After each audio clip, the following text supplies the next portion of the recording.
अच्छा, ढाका विधानसभा में आपकी नज़रों में रामपुकार सिन्हा और पुण्य सवाल में सबसे बेहतर नेता कौन है? यानी मदरसा चौक पे जब थोड़ी सी बारिश होती है तो जलजमाव की स्थिति इतनी भयंकर हो जाती है कि वहाँ का जो व्यवसायी है, वहाँ के जो लोग हैं, बहुत उन लोगों का जीना मुहाल हो जाता है।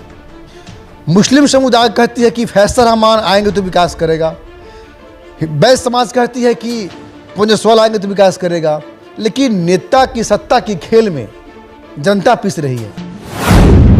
मैं जाति विशेष की बात नहीं करता हूँ, मैं जाति देख के विकास नहीं करता हूँ। विकास नियत से होनी चाहिए।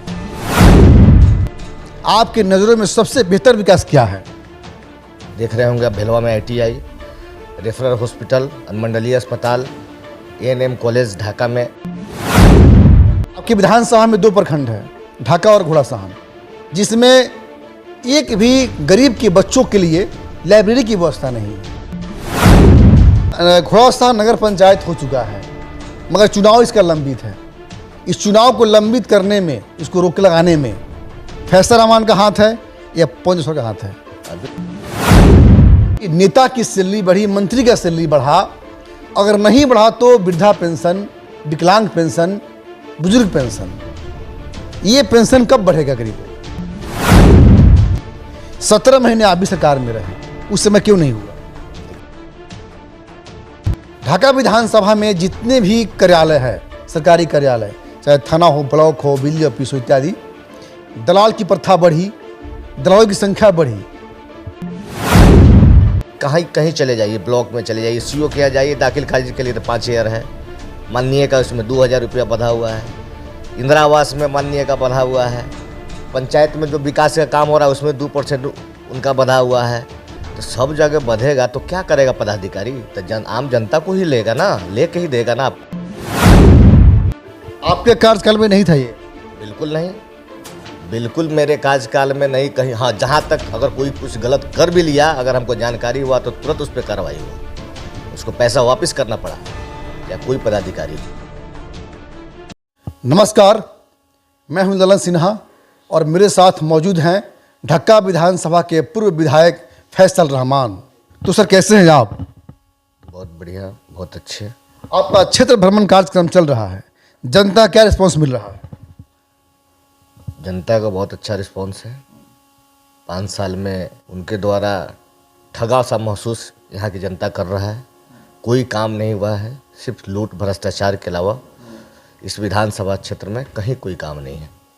बात करें विकास की तो इसी घोड़ासहन के अंदर मदरसा चौक से लेकर के श्रीपुर रोड का आपके कार्यकाल में भी शिलान्यास हुआ, पुण्य सवाल के कार्यकाल में भी शिलान्यास हुआ, लेकिन रोड का काम आज तक भी पेंडिंग है।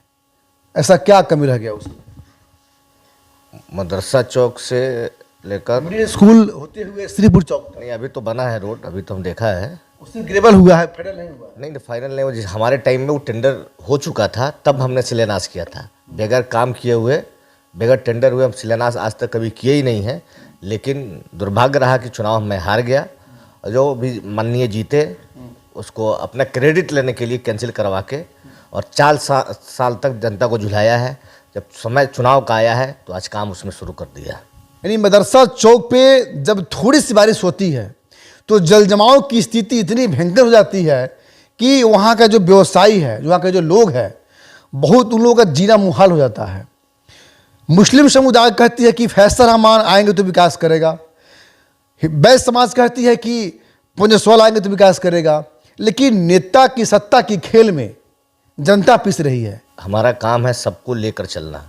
मैं जाति विशेष की बात नहीं करता हूँ, मैं जाति देख के विकास नहीं करता हूँ। विकास नियत से होनी चाहिए कि हमारी जनता, हम जो हमको सेवक के तौर पे चुना है, मैं उसका काम सभी जाति धर्म के लोगों को लेकर एक साथ लेकर चलने का काम होना चाहिए। सबका विकास होना चाहिए। ये नहीं कि फलाना का विकास हो, फलाना ने वोट दिया तो उसका विकास हो, जो नहीं दिया उसका विकास नहीं होना चाहिए। इस तरह का सोच रखने वाले गलत सोचते हैं, ऐसा नहीं सोचना चाहिए। इस बार जनता का आशीर्वाद दुआ मिला तो बिल्कुल उस समस्या का समाधान होगा। ढाका विधानसभा क्षेत्र में आपके नज़रों में सबसे बेहतर विकास क्या है? ITI मैंने अपना देख रहे होंगे आप, भिलवा में ITI, रेफरल हॉस्पिटल, अनुमंडलीय अस्पताल ढाका में, A&M कॉलेज ढाका में, इस तरह का बहुत सारी योजनाएं हैं, रोड है, नाला, इस तरह बहुत काम हुआ हमारे रीजन में। लेकिन हम लोग वही है कि हम लोग प्रचार प्रसार नहीं कर पाए।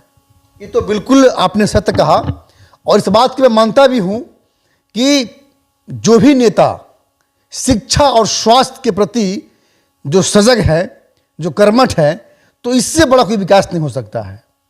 फैसल रहमान ने जो करके दिखा दिया, ये किस्से की बुत्ते की बात नहीं थी। कॉलेज का निर्माण आपने कराया, लेकिन श्रेय कोई और लेके चला गया। वही चीज़ है कि आपने उसको बेहतर ढंग से जनता तक प्रस्तुत नहीं कर पाया। काम तो मेरे रीजन में शुरू हुआ था, शिलान्यास तो हमने ही किया था, काम भी शुरू और लगभग पूर्ण हो गया था। लॉकडाउन के कारण लेट हुआ तो इनको मौका मिल गया, इनके रीजन में उसका उद्घाटन माननीय नीतीश कुमार जी कर दिए। लेकिन इनके रीजन में हुआ तो हम लोग जब किए शिलान्यास, जिस टाइम काम शुरू हुआ, लोग तो देख ही रहा था, लेकिन हम लोग उसको भव्य रूप से प्रचार नहीं किया। जो और लोग जो करते हैं, करते कम है, बोलते ज़्यादा हैं और दिखाते शो करते ज़्यादा हैं।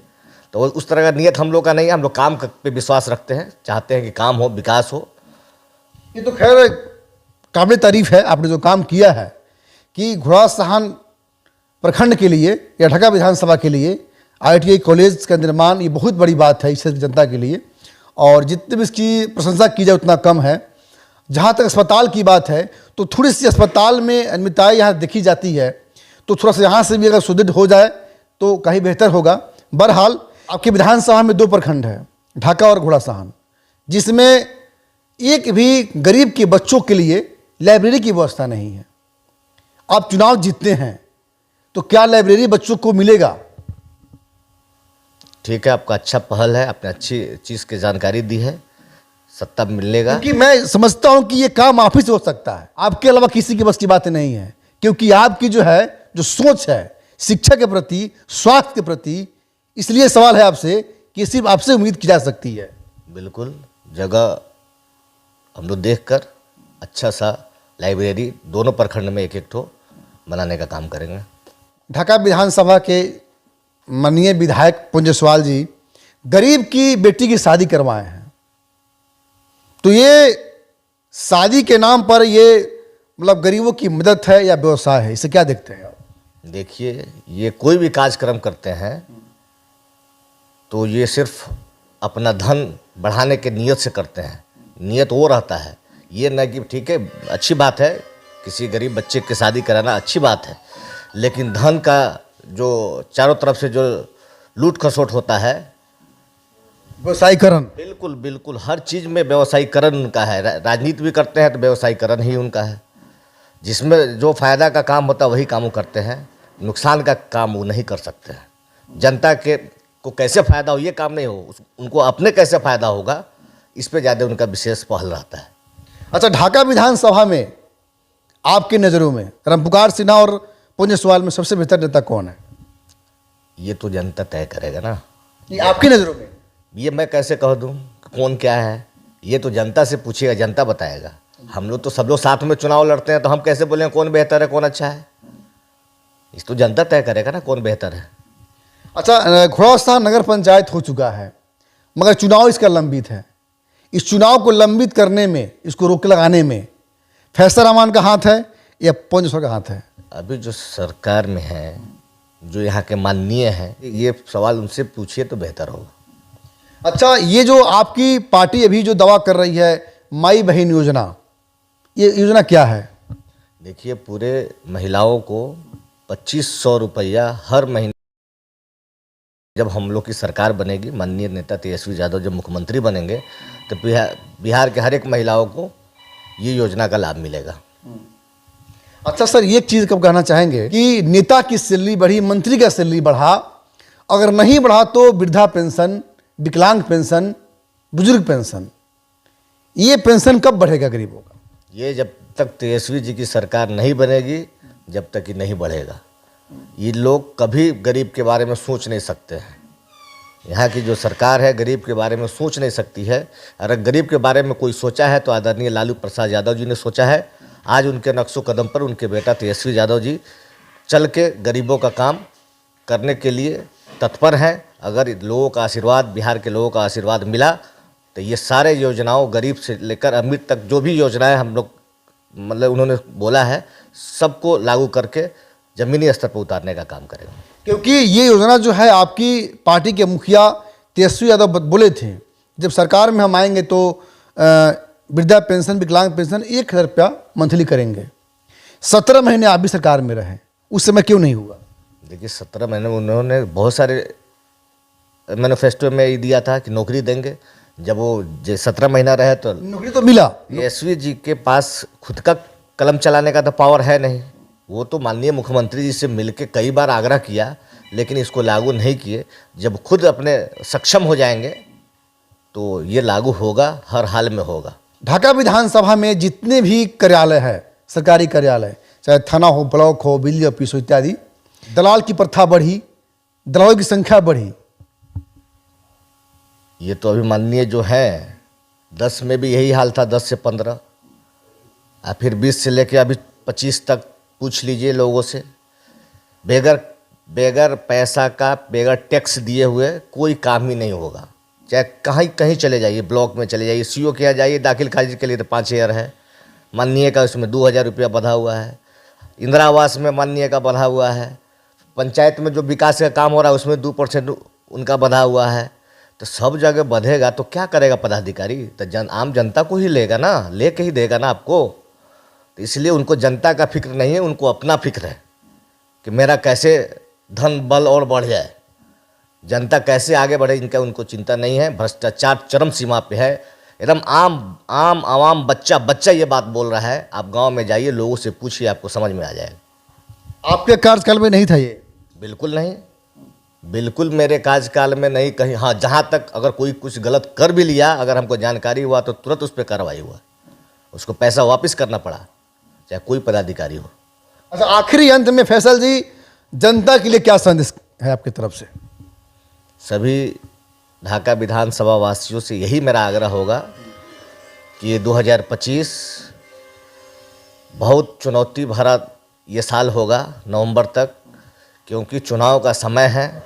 बहुत सारे तरह के अफवाह उड़ेगा, इस पे ध्यान नहीं देना है। सब लोग मिलकर ढाका कैसे आगे बढ़े, घोड़ासान कैसे आगे बढ़े, इस पे विचार करते हुए लोग 2025 में अपना निर्णय लें और सोच समझ कर निर्णय लें।